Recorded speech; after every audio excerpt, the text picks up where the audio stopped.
ઓમ નમઃ શિવાય વિદ્યાર્થી મિત્રો, આપણે લીલ વર્ગની વનસ્પતિઓ અને નું વર્ગીકરણ સમજી ગયા, દ્વિઅંગીઓનું વર્ગીકરણ સમજી ગયા. હવે આપણે વાત કરીએ ત્રિઅંગીઓ. તો ત્રિઅંગીઓ એ સૌથી પ્રથમ ભૂમિ નિવાસી વનસ્પતિઓ છે. સૌથી પ્રથમ ભૂમિ નિવાસી વનસ્પતિઓ તો છે જ, પરંતુ તે સૌથી પહેલી વાહક પેશી ધરાવતી વનસ્પતિઓ પણ છે. વાહક પેશી ધરાવતી વનસ્પતિઓ પણ છે. તો ત્રિઅંગી આપણે જોયું કે લીલ ક્યાં જોવા મળતી હતી? પાણીની અંદર. દ્વિઅંગીઓ ઉભયજીવી પાણી અને જમીન બંને પર જોવા મળતી હતી. જ્યારે આ ત્રિઅંગી જે છે તે સૌથી પ્રથમ ભૂમિ નિવાસી એટલે કે જમીન પર સ્થાપિત થયેલી વનસ્પતિઓ તરીકે આપણે તેમને ઓળખીએ છીએ. અને તેમનું નિવાસસ્થાન તો સ્થળ જ ભેજયુક્ત વાતાવરણની અંદર છાયાવાળા સ્થાનમાં એટલે કે છાયાપ્રિય વસવાટની અંદર રહે છે. રેતાળ જમીનમાં પણ તેઓ જોવા મળે છે, એટલે કે રેતાળ જમીનમાં પણ તેઓ સારી રીતે જોવા મળે છે.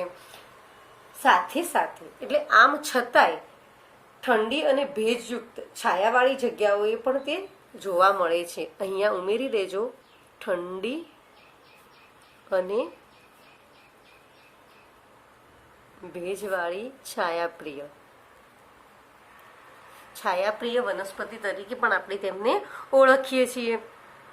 દેહરચનાની વાત કરીએ તો તેઓ મૂળ પ્રકાંડ અને પર્ણો ધરાવે છે, એટલે કે અહીં મૂળ પ્રકાંડ પર્ણનો વિકાસ થઈ ગયો છે. આપણે વર્ગીકરણમાં સ્ટેપ બાય સ્ટેપ આગળ ઉચ્ચ કક્ષાના લક્ષણોમાં આગળ વધતા જઈએ છીએ. તો અનુકૂલન પામી છે વનસ્પતિઓ પાણીમાંથી જમીન પર રહેવા માટે અનુકૂલિત થઈ છે.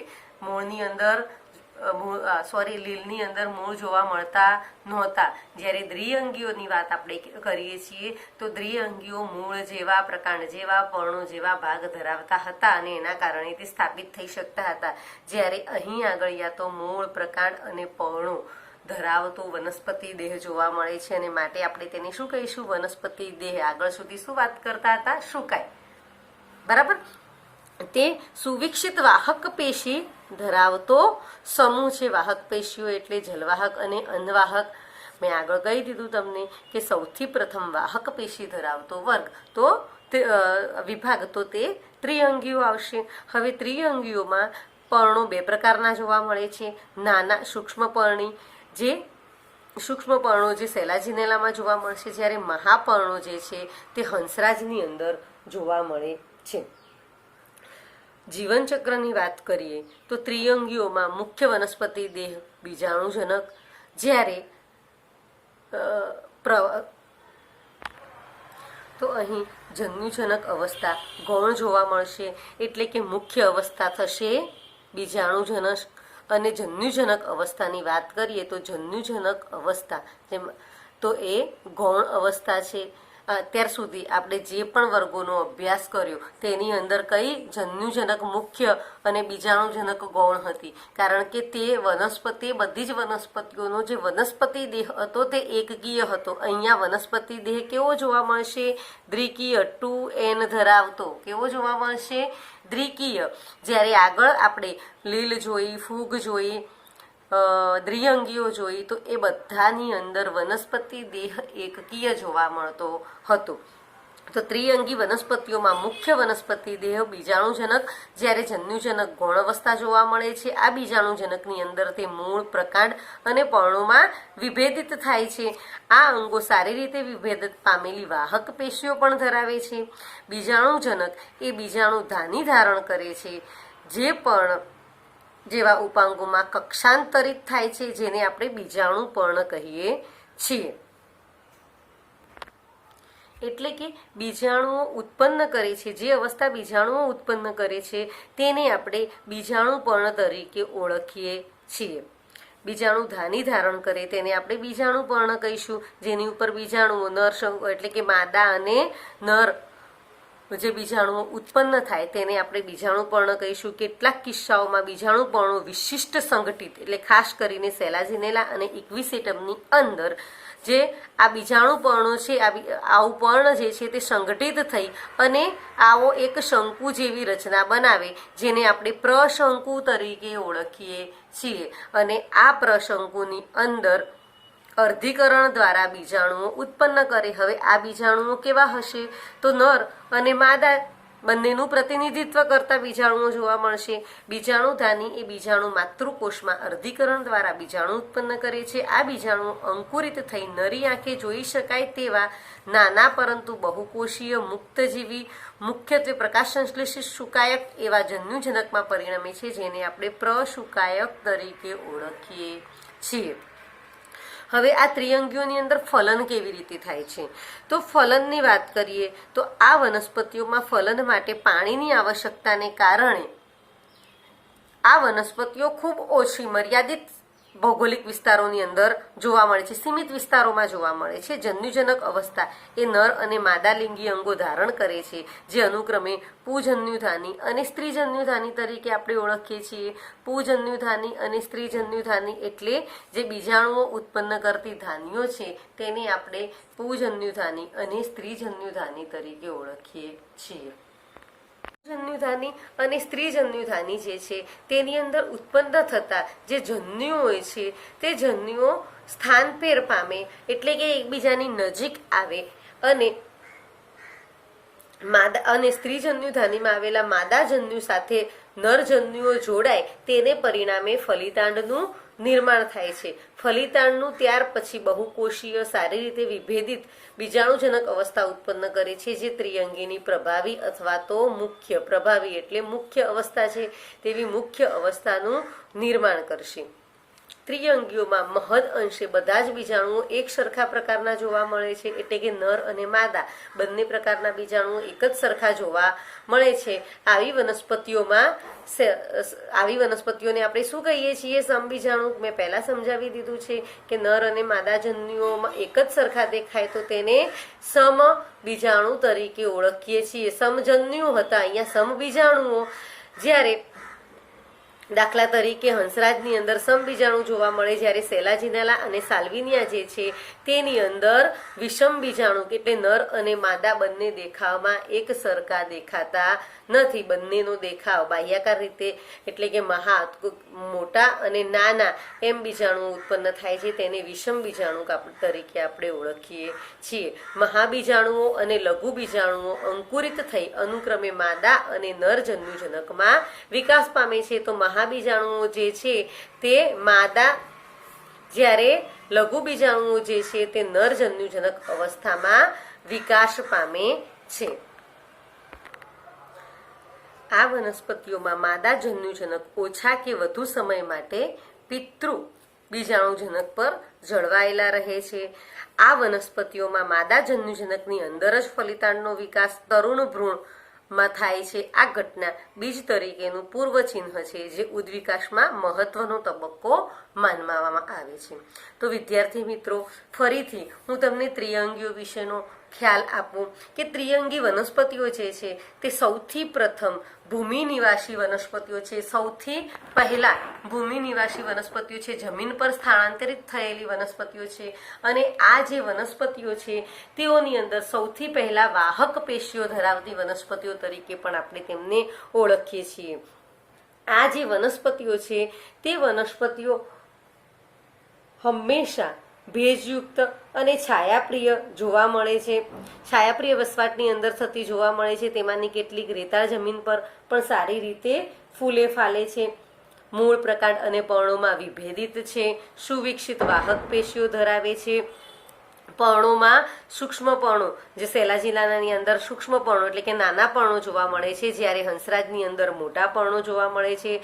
જીવનચક્રની વાત કરીએ તો મુખ્ય અવસ્થા તેની બીજાણુજનક, જ્યારે ગૌણ અવસ્થા તેની જન્યુજનક. હવે તમને મુખ્ય અને ગૌણ અવસ્થા વિશેનો થોડો ખ્યાલ આપો. મુખ્ય અવસ્થા બીજાણુજનક એટલે બીજાણુજનકમાંથી ઉત્પન્ન થયેલો વનસ્પતિ દેહ લાંબા સમય, દીર્ઘજીવી, લાંબા સમય સુધી ટકી રહે છે, માટે આપણે તેને મુખ્ય અવસ્થા કહીશું. અને તેની પર જન્યુજનક અવસ્થા એટલે કે આવા શંકુઓ ઉત્પન્ન થાય, બીજાણુ પર્ણો ઉત્પન્ન થાય, તો તેને આપણે જન્યુજનક અવસ્થા તરીકે ઓળખીએ છીએ। આપણે દ્વિઅંગીઓમાં શું જોયું હતું? જન્યુજનક અવસ્થા એકકીય, જે બીજાણુજનક અવસ્થા જન્યુજનક ઉપર જોવા મળતી હતી। અહીંયા શું છે? બીજાણુજનક ઉપર જન્યુજનક અવસ્થા ઉત્પન્ન થતી જોવા મળે છે। એટલે કે બીજમાંથી જ અંકુરિત થઈ જે બને એને બીજાણુજનક અવસ્થા, અને આ જે બીજાણુજનક અવસ્થાની અંદર અર્ધીકરણ પામી નર અને માદા જન્યુઓ એકત્રિત થઈ અને જે બનાવે તેને આપણે જન્યુજનક અવસ્થા કહીએ છીએ। પછી વાત કરીએ આપણે પાણીની ત્રિઅંગીઓની અંદર પ્રજનન, તો આ વનસ્પતિઓ ફલન માટે પાણીની આવશ્યકતા જોવા મળે છે। એટલે કે પાણી વગર તેઓનું ફલન શક્ય નથી। છે ભૂમિનિવાસી, પરંતુ પાણી વગર તેઓનું ફલન શક્ય નથી, અને આના જ કારણે તે ખૂબ જ ઓછા ભૌગોલિક વિસ્તારની અંદર જોવા મળે છે। જન્યુજનક અવસ્થાની અંદર નર અને માદા લિંગી પ્રજનન અંગો ઉત્પન્ન થાય છે, જે પુજન્યુધાની અને સ્ત્રીજન્યુધાની તરીકે આપણે ઓળખીએ છીએ। મેં પહેલાં પણ તમને કહ્યું કે ત્રિઅંગી વનસ્પતિઓ છે તેમની ઉપર પર્ણો જે હોય છે તેની ઉપર પર્ણોમાં જ બીજાણુપર્ણ, એટલે કે જે પર્ણો બીજાણુઓ ધારણ કરે તેવા પર્ણોને આપણે બીજાણુપર્ણ કહીએ છીએ। અને આ બીજાણુપર્ણો મહાબીજાણુપર્ણો અથવા લઘુ બીજાણુપર્ણો પણ હોઈ શકે। મહાબીજાણુપર્ણો છે તો તેની અંદર માદા એટલે કે અંડકોષ ઉત્પન્ન થશે, જ્યારે લઘુ બીજાણુપર્ણો હશે તો તેની અંદર પરાગરજ, આપણે જે અત્યારે પુકેશનની અંદર ઉત્પન્ન થતી પરાગરજ છે તેવા નર જન્યુજનક અવસ્થાનો વિકાસ થશે। આ બંને નર અને માદા જન્યુજનક અવસ્થા ઉત્પન્ન થયા પછી નર જન્યુઓ સ્ત્રીજન્યુધાનીમાં આવેલા માદા જન્યુ સાથે જોડાઈ ફલનની પ્રક્રિયા કરી ફલિતાંડનું નિર્માણ કરશે। ફલિતાંડના નિર્માણ થયા પછી બીજાણુજનક માંથી પ્રભાવી એટલે કે મુખ્ય અવસ્થા ઉત્પન્ન થશે। મુખ્ય અવસ્થા ઉત્પન્ન થયા પછી તેની ઉપર વળી પાછા પર્ણો, મહાબીજાણુઓ, લઘુ બીજાણુઓ વગેરે ઉત્પન્ન થશે। આમ આ વનસ્પતિઓમાં માદા જન્યુજનક ઓછા કે વધુ સમય માટે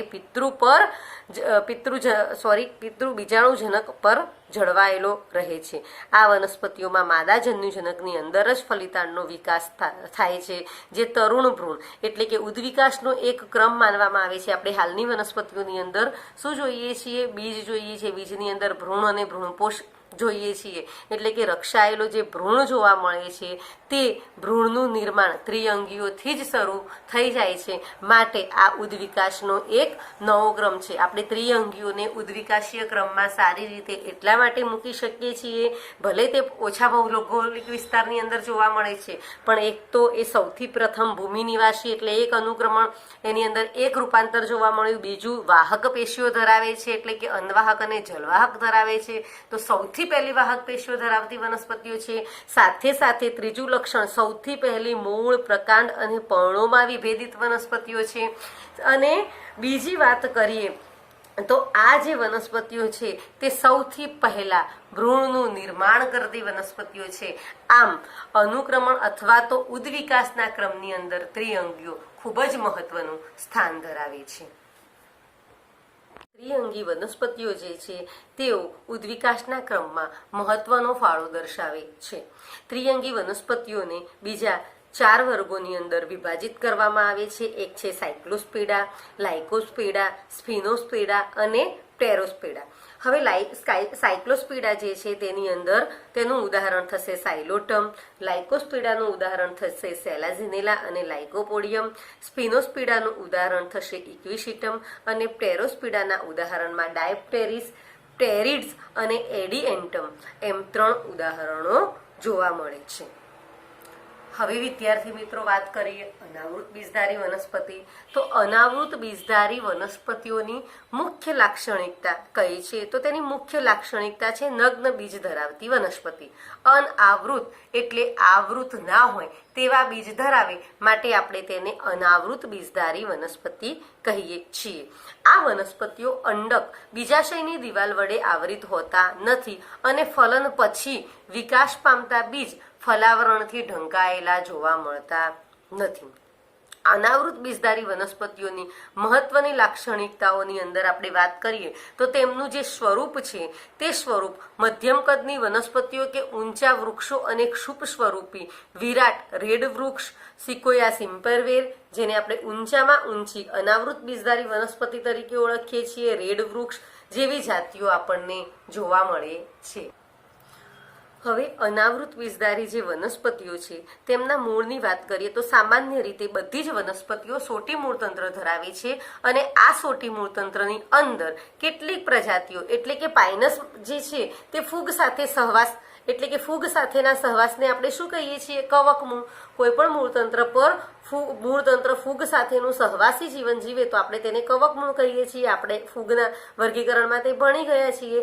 એવી જ રીતે સાયકસમાં નાઇટ્રોજન સ્થાપક બેક્ટેરિયા જે છે સાયનોબેક્ટેરિયા તેની સાથે સહવાસ જેને આપણે પ્રાવાળ મૂળ તરીકે ઓળખીએ છીએ. તો આ પ્રકારના મૂળ અનાવૃત બીજધારી વનસ્પતિની અંદર જોવા મળે છે. યાદ રાખજો વિદ્યાર્થી મિત્રો, અનાવૃત બીજધારી વનસ્પતિઓ જે છે તે શુષ્કોદ્ભિદના લક્ષણો ધરાવે છે અને ખૂબ જ મોટી રાક્ષસી કદની વનસ્પતિઓ પણ આની અંદર જોવા મળે છે.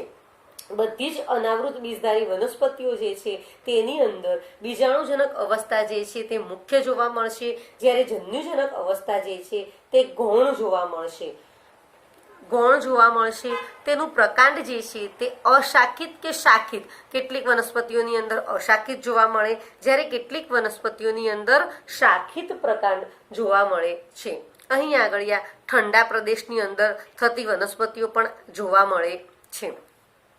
પર્ણો જે છે તે સાદા કે સંયુક્ત પ્રકારના પર્ણો અને તાપમાન, ભેજ અને પવનની અતિશયતા સામે પ્રતિકારકતા રીતે ટકી શકે તેવા અનુકૂલિત થયેલા હોય છે. સાયકસમાં પીછાકાર પર્ણો થોડાક વર્ષો સુધી માતૃ વનસ્પતિને વળગી રહેલા જોવા મળે પછી તે ખરી પડે છે. શંકુદ્રુપ એટલે કે ઠંડા પ્રદેશની જે વનસ્પતિઓ છે ત્યાં 100 જેવા પર્ણો તેમની સપાટીનો વિસ્તાર ઘટાડે છે અને પર્ણોની સપાટી પર જાડું ક્યુટિકલનું આવરણ ધરાવે છે અને નિમગ્ન વાયુરંધ્રો પાણીના વ્યયને પણ ઘટાડે છે. તો આવી વનસ્પતિઓ અનાવૃત બીજધારીમાં જોવા મળે છે. આપણે જોયું કે આગળ જે ત્રિઅંગી જોઈ તેના કરતાં વધારે અનુકૂલિત થયેલી, વધારે જમીન પર રહેવા માટે વધુ સારી રીતે અનુકૂલિત થયેલી વનસ્પતિઓ છે. અહીંયા મૂળ પ્રકાંડ પણ સુવ્યવસ્થિત રીતે વિકસેલા છે. સાથે સાથે ખૂબ જ મોટી રાક્ષસી કદની વનસ્પતિઓ પણ આની અંદર જોવા, નાનામાં નાનીથી મોટામાં મોટી વનસ્પતિઓ પણ જોવા મળે છે. એક વિરાટ રેડવૃક્ષ અને સિકોયા સિમ્પરવેર જે લગભગ 100 મીટર જેટલી ઊંચાઈ ધરાવે છે. વિષાણુ બીજક આની અંદર જે બીજાણુઓ જે છે તે વિષમ પ્રકારના જોવા મળે છે. અનાવૃત બીજધારીમાં એકકીય લઘુ બીજાણુ અને મહાબીજાણુ ઉત્પન્ન કરતી હોવાથી વિષમ બીજાણુક વનસ્પતિઓ છે અને બંને દેખામાં અલગ જોવા મળે છે. હવે બીજાણુઓ ક્યાં ઉત્પન્ન થાય છે તો નર શંકુ અને માદા શંકુ. અહીંયા અનાવૃત બીજધારી વનસ્પતિ જે હોય છે તેઓ બીજાણુ પર્ણો, અહીંયા પેલા આગળ શું જોયું હતું ત્રિઅંગીની અંદર? બીજાણુ પર્ણો ઉપર બીજાણુઓ, લઘુ બીજાણુઓ અને મહાબીજાણુઓ ક્યાં ઉત્પન્ન થતા હતા? બીજાણુ પર્ણો પર. પરંતુ કેટલીક વનસ્પતિઓ ત્રિઅંગીઓની અંદર પણ એવી હતી કે બીજાણુઓ સંકુચિત થઈ જતા, એટલે કે બીજાણુ પણ સંકુચિત થઈ અને એ સંકુચિત થઈ જાય એટલે કે ભેગું થઈ જાય ને એની ઉપર બીજાણુઓ શંકુ જેવી, પ્રશંકુ જેવી રચના કરતા અહીંયા સ્પષ્ટ શંકુઓ જોવા મળે છે. એટલે કે અહીંયા નર શંકુ અને માદા શંકુને તમે સ્પષ્ટ રીતે જોઈ શકો છો. નર શંકુ લઘુ બીજાણુ ધાની સાથે લઘુ બીજાણુ પર્ણો ધારણ કરતા શંકુને આપણે નર શંકુ કે લઘુ બીજાણુ જનક કહીએ છીએ. લઘુ બીજાણુ ધાનીમાં લઘુ બીજાણુઓ જેને અત્યારની વનસ્પતિઓની પરાગરજ સાથે સંકળાઈ શકાય તે ઉત્પન્ન થાય છે, જ્યારે લઘુ બીજાણુઓ નરજન્યુજનક પેઢીમાં વિકસે છે અને નરજન્યુજનક ખૂબ ઘટાડો પામેલા મર્યાદિત કોષોની સંખ્યા જોવા મળે છે. માદા શંકુની વાત કરીએ તો મહાબીજાણુ ધાની સાથે મહાબીજાણુ પર્ણો ધારણ કરતા શંકુને માદા શંકુ કે મહાબીજાણુજનક કહીએ છીએ. તો જેની અંદર અંડક હોય એવા શંકુને આપણે માદા શંકુ કહીએ છીએ અને તે ધારણ કરતા પર્ણોને આપણે મહાબીજાણુ પર્ણો કહીએ છીએ. સેમ એ જ પોઝિશન લઘુ બીજાણુ, તો લઘુ બીજાણુ ધાની ધારણ કરતા પર્ણોને આપણે લઘુ બીજાણુ પર્ણો લઘુ બીજાણુ ધાની ધારણ કરતા શંકુને આપણે નર શંકુ, અહીંયા તેને આપણે માદા શંકુ, અહીંયા તેને આપણે માદા શંકુ કહીશું અથવા તો મહાબીજાણુ જનક કહીશું. હવે અહીંયા અંડક જે છે તે ઉર્ધ્વમુખી જોવા મળશે. અંડક મહાબીજાણુ પર્ણ પર નિર્માણ પામે છે અને પ્રદેહમાં એકમાત્ર કોષમાંથી મહાબીજાણુ માતૃકોષ વિભેદિત થાય છે. મહાબીજાણુ માતૃકોષ અર્ધીકરણ દ્વારા 4 એકકીય મહાબીજાણુમાં નિર્માણ પામે છે. આપણે આની જે રચના છે અંડકની રચના એ આગળ સમજીશું. અત્યારે અંડકની અંદર રહેલા જે મહાબીજાણુ માતૃકોષ છે, અંડકની અંદર રહેલું જે મહાબીજાણુ માતૃકોષ છે તે અર્ધીકરણ દ્વારા 4 એકકીય મહાબીજાણુ ઉત્પન્ન કરે છે. એટલે કે પ્રદેહ એ અંડકની અંદર આવેલો આવો ભાગ છે. અહીંયા ભ્રૂણપૂટનું નિર્માણ થાય પહેલા અહીંયા જે કોષો આવેલા છે તેને આપણે પ્રદેહ કહીશું અને આ પ્રદેહના કોષમાંથી કોઈ એક જ કોષ મહાબીજાણુ માતૃકોષ તરીકે વર્તે છે. પણ આ પ્રદેહ અંડક એ બધું સુવ્યવસ્થિત રીતે આપણે આગળના અભ્યાસની અંદર સમજાવીશું. પ્રદેહમાં રહેલા આવૃત એકમાત્ર મહાબીજાણુ બહુકોષી માદા જન્યુજનકમાં વિકાસ પામે છે અને માદા જન્યુજનક 2 કે વધુ સ્ત્રી જન્યુધાનીઓ ધારણ કરે છે. હવે પાઇનસમાં વાત કરીએ તો પાઇનસમાં નર શંકુ અને માદા શંકુ એક જ છોડ પર નિર્માણ પામે છે, જ્યારે સાયકસની અંદર નર શંકુ અને માદા શંકુ બંને જુદા જુદા, એટલે કે તે દ્વિગૃહી વનસ્પતિ છે. એક જ આપણે અત્યારે આવૃત બીજધારી વનસ્પતિની વાત કરીએ તો નર પુષ્પ અને માદા પુષ્પ એક જ વનસ્પતિ પર જોવા મળે તો તેને આપણે એકગૃહી વનસ્પતિ કહીશું, પરંતુ બંને અલગ અલગ પર જોવા મળે તો દ્વિગૃહી. તો સાયકસની અંદર નર અને માદા બંને નર અને માદા શંકુ બંને અલગ અલગ છોડ પર નિર્માણ પામે છે, જ્યારે પાઇનસની અંદર બંને એક જ છોડ પર નિર્માણ પામે છે. હવે પરાગનયનની વાત કરીએ તો લઘુ બીજાણુ ધાનીમાંથી મુક્ત થતી પરાગરજ પવન દ્વારા વહન પામી મહાબીજાણુ પર્ણો પર નિર્માણ પામે છે. હવે આપણે જાણીએ છીએ કે અહીંયા તો અંડકો ખુલ્લા જ છે, ઢંકાયેલા છે નહીં અને સ્થાયી હોય છે. તેની ઉપર આ પરાગરજ અથવા તો લઘુ બીજાણુ ધાનીમાંથી મુક્ત થયેલા જે પરાગરજ છે તે તેની ઉપર પડે છે અને ત્યાં ફલનની પ્રક્રિયા થાય છે. ફલનની પ્રક્રિયાની અંદર પરાગનલિકા સ્ત્રીજન્યુધાની તરફ વિકાસ પામે, નરજન્યુઓનું વહન કરે અને સ્ત્રીજન્યુધાનીના મુખ પાસે મુક્ત થતા નરજન્યુઓ ફલનમાં ભાગ લે છે. એટલે કે ફલનની પ્રક્રિયા થશે, અંડકોષ સાથે નરજન્યુઓનું સંયુગ્મન થશે અને ફલિતાંડની રચના થશે. ફલિતાંડની રચના થયા પછી પશ્વફલન ઘટનાઓ બને. આ પશ્વફલન ઘટનાની અંદર ફલન બાદ યુગ્મન જ ભ્રૂણમાં અને અંડકો બીજમાં વિકાસ પામે છે, પરંતુ બીજ ફલાવરણથી ઢંકાયેલા નથી. અત્યારે આપણે વટાણા જોઈએ છીએ તો વટાણાની ઉપર કયું આવરણ હોય છે ને, જેને આપણે ફલાવરણ કહીએ છીએ. વટાણાની ઉપરનું જે આવરણ, જે ફોતરું આપણે કાઢીને ફેંકી દઈએ છીએ તે ફલાવરણ છે, પણ અહીં આગળ આ બીજ એવી રીતે ઢંકાયેલા જોવા મળતા નથી. આના ઉદાહરણ સાયકસ, પાઇનસ, ઝિંકો, એરોકેરિયા જેને આપણે નાતાલ વૃક્ષ કહીએ છીએ અને થુજા જેને મોરપીંછ કે વિદ્યા તરીકે આપણે ઓળખીએ છીએ. તો વિદ્યાર્થી મિત્રો, અહીંયા આપણે આવૃત બીજધારી વનસ્પતિઓ વિશે અભ્યાસ કર્યો. મુખ્ય તેની વાત કરીએ તો અનાવૃત બીજધારી વનસ્પતિઓ વિશે અભ્યાસ કર્યો. અનાવૃત બીજધારી વનસ્પતિઓ જે છે તે ત્રિઅંગી અને આવૃત બીજધારીની વચ્ચે સ્થાન પામેલી છે, એટલે કે ત્રિઅંગી કરતા ઉચ્ચ કક્ષાના અને આવૃત બીજધારી કરતા થોડાક ઓછા લક્ષણો ધરાવતી વનસ્પતિ બંનેની વચ્ચે સ્થાન પામેલો સમૂહ છે. અહીં આગળિયા શુષ્કોદ્ભિદના લક્ષણો ધરાવતી, એટલે કે વનસ્પતિ સંપૂર્ણ રીતે જમીન પર સ્થાપિત થયેલી જોવા મળે, સાથે સાથે નગ્ન બીજ ધરાવતી છે. અનાવૃત બીજધારી તેનો અર્થ જ થાય છે નગ્ન બીજ અથવા અંડકો કોઈ પણ આવરણથી આવૃત નથી, માટે તેને અનાવૃત વનસ્પતિઓ તરીકે ઓળખીએ છીએ. તેના સ્વરૂપની વાત કરીએ છીએ તો ખૂબ જ મોટા, મધ્યમ કદથી માંડીને ખૂબ જ મોટા વૃક્ષોનો આની અંદર સમાવેશ થાય છે. મૂળ હંમેશા છોટી મૂળ તંત્ર જોવા મળે છે, જે કેટલીક જાતિઓની અંદર, એટલે કે પાઇનસ જેવી જાતિઓની અંદર કવક મૂળ તરીકે ફૂગ સાથે સહવાસ, જ્યારે સાયકસ સાયનોબેક્ટેરિયા સાથે સહવાસ કરતા મૂળ જોવા મળે છે. પ્રકાંડ શાખિત પણ હોઈ શકે, અશાખિત પણ હોઈ શકે. પર્ણો સાદા સંયુક્ત પ્રકારના, જે તાપમાન, ભેજ, પવન બધાની સામે ટકી શકે તેવા અનુકૂલિત, એટલે ખૂબ જ અનુકૂલન સાધેલી વનસ્પતિઓ છે. અહીંયા શંકુદ્રુપ વનસ્પતિઓ જે છે તેની ઉપર જાડું ક્યુટિકલનું આવરણ છે. જાડું ક્યુટિકલનું આવરણ એટલા માટે કે જેથી કરીને પર્ણો જે છે પર્ણોની આસુન ના પામે, તેની ઉપર બરફનો વર્ષા થાય તો પણ ત્યાંથી લસરી જાય છે અને પર્ણો જે છે તેના પર્ણોની અંદર આવેલા કોષો જે છે તે આસુન થતા નથી. વાયુરંધ્રો પણ નિમગ્ન જોવા મળે છે. વિષમ બીજાણુઓ નર અને માદા બંને પ્રકારના લઘુ બીજાણુઓ ઉત્પન્ન કરે છે, જેને આપણે લઘુ બીજાણુ અને મહાબીજાણુ કહીએ છીએ. લઘુ બીજાણુઓ એ નર શંકુ પર ઉત્પન્ન થાય છે. નર શંકુ લઘુ બીજાણુ ધાની, નરશંકુની અંદર લઘુ બીજાણુ ધાની જોવા મળે છે અને આ નરશંકુ લઘુ બીજાણુ પર્ણો પર જોવા મળે છે. એવી જ રીતે માદા શંકુ જે છે તે મહાબીજાણુ પર્ણો પર ઉત્પન્ન થાય છે અને માદા શંકુની અંદર મહાબીજાણુ ધાની જોવા મળે છે, જેને આપણે અંડક તરીકે ઓળખીએ છીએ, જે આવૃત હોતી નથી. એટલે કે કોઈ પણ કોઈ પણ ફલાવરણથી આવરિત હોતી નથી. અહીંયા બીજાશયની ગેરહાજરી જોવા મળે છે.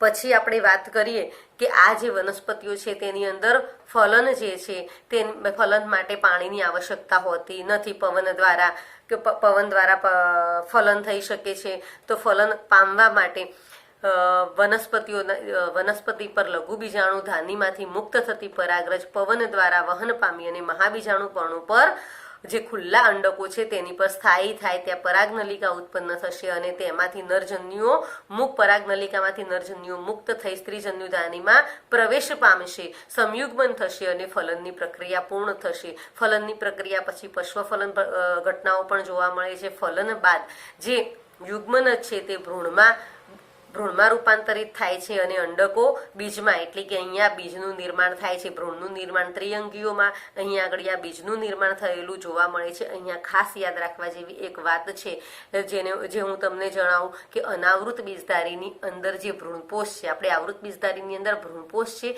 તે ફલન પછી ઉત્પન્ન થતો જોવા મળે છે, પરંતુ અહીં આગળ પ્રથમ પહેલેથી જ તેની અંદર ભ્રૂણપોષ આવેલો હોય છે, જે ભ્રૂણના વિકાસ માટે જરૂરી છે. તેઓ ભ્રૂણપોષનું નિર્માણ ફલન પહેલા જ થઈ ગયેલું જોવા મળે છે.